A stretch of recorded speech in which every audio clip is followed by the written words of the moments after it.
Folks, I have noon, so I want to be respectful of everyone's time and go ahead and get started right now. We have about 11 or 12 people joining us online. My name is Kevin Ghani. I'm the Drexel University Human Resources Business Manager.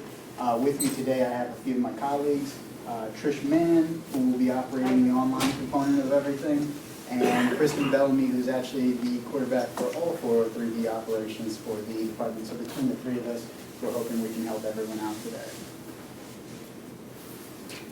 Just a quick disclaimer, I am not legally licensed to talk about tax, and I'm not legally licensed to talk about investments. For those pieces, you'll have to talk to your professional certified tax advisor or your professional certified investment advisor. We're just going to be talking in broad strokes today about what the 403B is and who could potentially benefit from that. The other disclaimer that I have for the group today is we are being broadcast live on YouTube, so I like to tell everyone that so that they don't say or do anything embarrassing. You've been forewarned. Now that I've told you that I'm not legally licensed to talk about investment options, I wanted to tell you space and place where you could speak with someone who is legally licensed to speak on these topics. TIA Fidelity and Vanguard are going to make appearances at all of the campuses. We've been running educational seminars since the start of January. We also have one-to-one counseling options for anyone who can't make any of these. This presentation is going to be posted online on Drexel HR's website, so don't feel like you have to commit this to memory. And the one caveat to that is some of these rooms are scheduled to change. We haven't finished all of the booking. So let's jump right into it. What is the Roth 403B and how is it different? Up until January 1st of this year, the only option that university employees had was the traditional 403B. The traditional 403B was a tax-deferred vehicle. What does that mean? It is pushing taxes off to a future point. Your contributions on today are not taxed, but your expectation is that when you're ready to withdraw, you are going to be taxed on that money. By contrast, the Roth 403B, those are post-tax contributions. That means you're going to pay the taxes on the front end, and when you're ready to withdraw those funds, those will be tax-free to you, providing you meet the criteria for tax-free withdrawal. The short, concise way to take this away is the traditional 403B, you are paying the taxes when you're ready to withdraw and not on the front end. The Roth, you're paying them on the front end and you're tax-free on the back end. So who can benefit from a Roth 403B? This list should not be considered exhaustive. These are broad strokes to show some folks who think that the Roth option is a little bit better for them. The first demographic is you expect to be in a higher tax bracket at retirement. If you plan on being in a higher tax bracket at retirement, or you foresee your income rising and then organically moving into a higher tax bracket, it makes more sense for you to try to pay those taxes right now while you're in a lower tax rate. The folks who are in let's say there's a demographic of people out there that see the advantages of a Roth option, but their income prohibits them from contributing to a Roth IRA. There are income limitations on a Roth IRA. Those same income limitations aren't present for the Roth 403B. So because you're a Drexel employee and we offer this Roth feature, you're not subject to any limitations because of your income, so you are eligible to contribute no matter how much you make.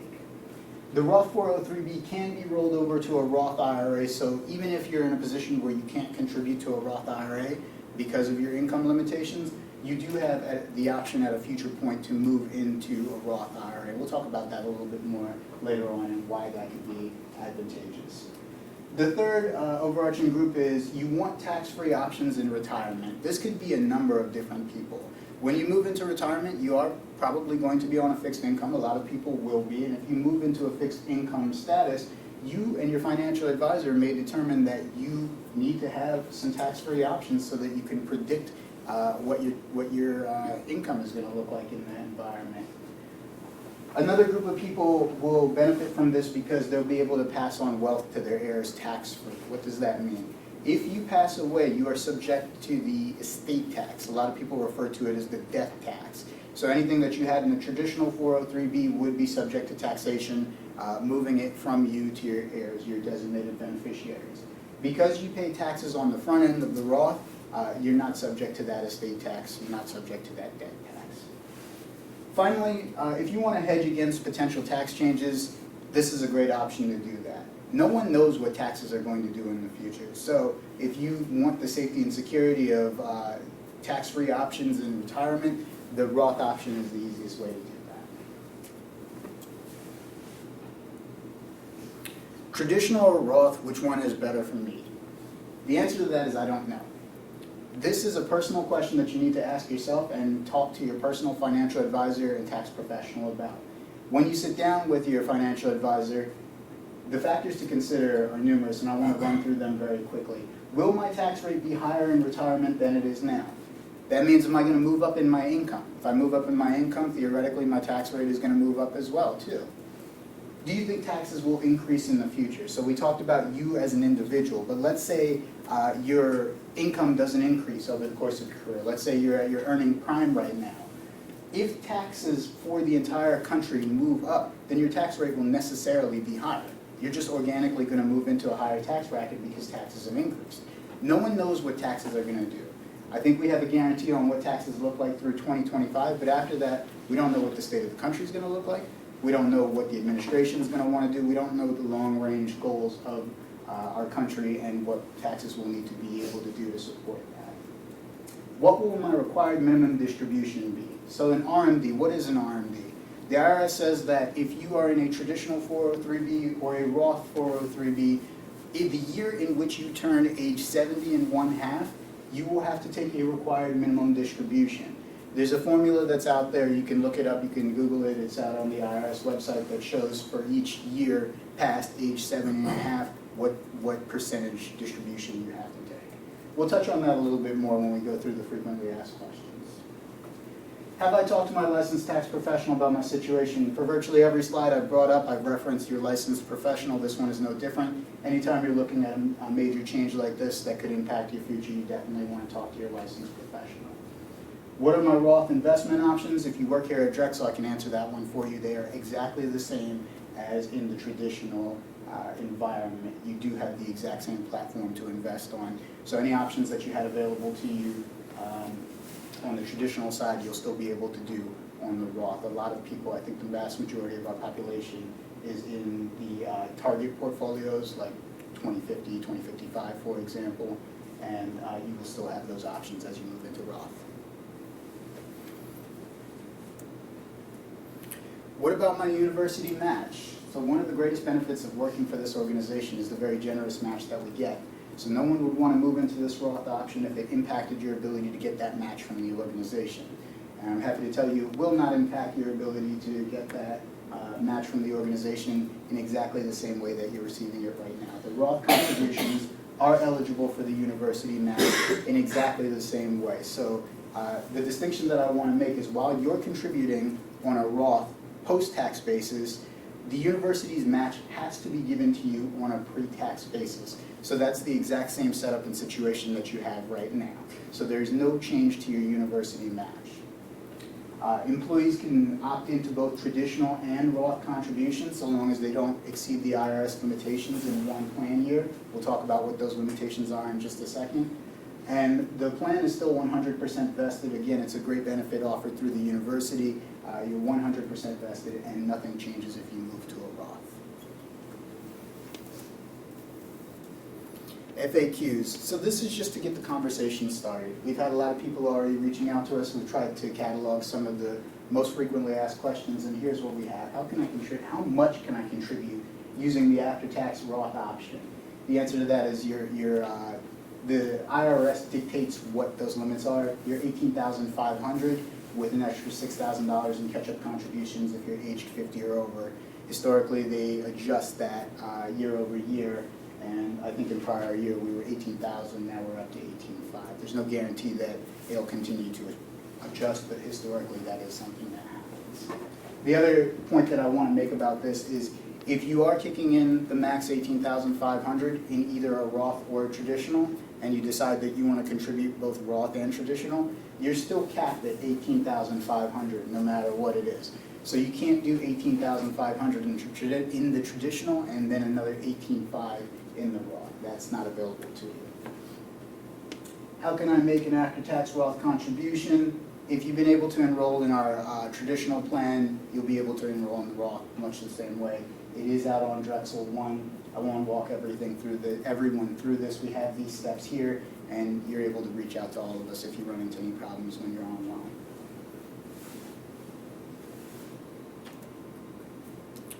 When can I take tax-free withdrawal from my after-tax Roth balance? When you reach age 59 and a half and you've had 5 years of contributions. So that is an and statement. The reason being is you need to hit both of those criteria in order to be able to use the Roth in the way that it was designed. That is, you wanted to get that money tax-free on the back end, you have to hit both of these pieces of criteria. So when do we count the 5 years from? When does the federal government count the 5 years from? If you kick in money towards your Roth on December 1st, for example, 2018, the start date on that is actually the first day of the calendar year, so it would actually go back to January 1st, 2018, and that's when the clock starts for you on the 5 years. So, just for example's sake, if I'm age 58 and I put in my first contribution, I wouldn't be eligible to take that out tax-free until 5 years later, age 63. How is the 5-year time frame for my Roth after-tax contribution determined? Well, we just talked about when the start date on that is. I do want to touch on each of these bullet points, but I can't go into too much detail because, again, I'm not legally licensed to do so. The first thing I want to touch on is if you roll over from Drexel's Roth plan into another employer's Roth option, your timetable doesn't start over. So the 5-year mandatory waiting period does not reset on you if you move to another institution that offers a Roth feature. By contrast, if you roll over to a Roth IRA, that time frame does start again. So we talked earlier about the fact that the RMD is applicable to the 403B, but it's not applicable to the IRA. So a lot of people find themselves in a situation where they do want to move into the IRA. Be mindful when you do that, the 5-year period does reset at that point. If you roll over your savings into an established Roth IRA, the 5-year Roth IRA period begins with the date you make your first contribution. So in theory, you're creating a Roth IRA and you're funding that with the rollover account. So that's just another way to say that the 5-year period does start over if you move into a Roth IRA.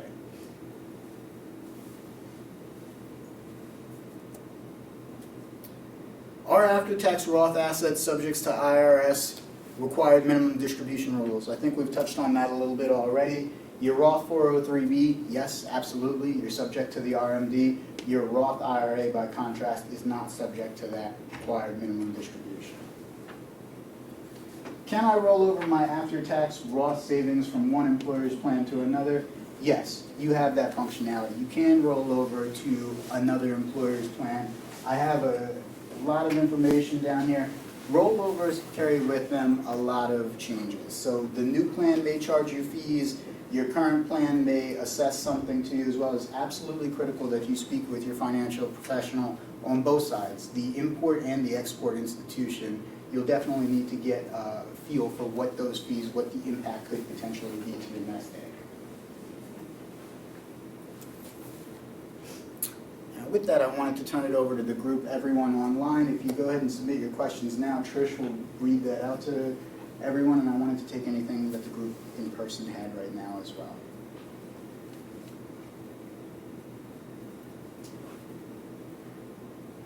Sorry? A Roth IRA has a minimum or a maximum amount that can be put into it each year. Does that affect anything to do with the Roth 403B? So they're treated as two separate platforms, so you can go 18.5 here, and my understanding was you could continue to use your Roth IRA, and I think the max on that is $5,500, so I don't think that there's an impact there. I'm not legally licensed to talk about that, so it's definitely worth speaking with your person. This is just a conversation, so it's definitely worth investigating more. Anything from online? The only thing they ask for is a copy of the PowerPoint after the presentation. Absolutely, and so that will be available on the HR website. So you said the university match is a pre-tax contribution. That's right. So if you only have the Roth 403B as after-tax, where does that money from the university go then? So it'll still go into your, if you're with Tia Fidelity or Vanguard, it will still go into those plans. All of the money is going to go basically into a pot, and when you're ready for distribution, those organizations will be able to tell you what your after-tax Roth amount is and what your pre-tax contributions were. Kristen, anything you want to add to that?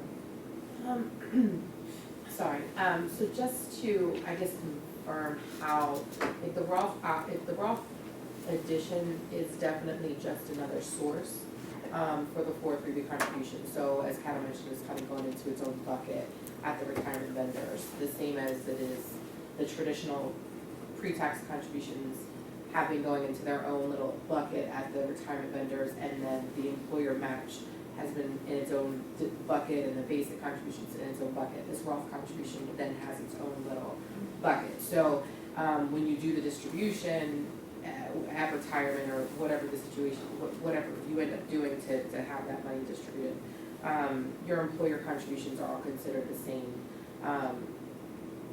in regards to taxes. So you're always going to have that tax liability on any distributions for the employer contributions. Does that Clara kind of help to Yeah, it's just that see what- where it yeah. is? It's just that what I see now in the traditional 403B, everything's lumped together. So it seems as if it's lumped together, right, when you're looking Yeah. at the total. So it is lumped together within the Right. total. Each vendor, their website is a little bit different, so how to kind of navigate it might be different. But if you look into, you can look into the source, the fund source.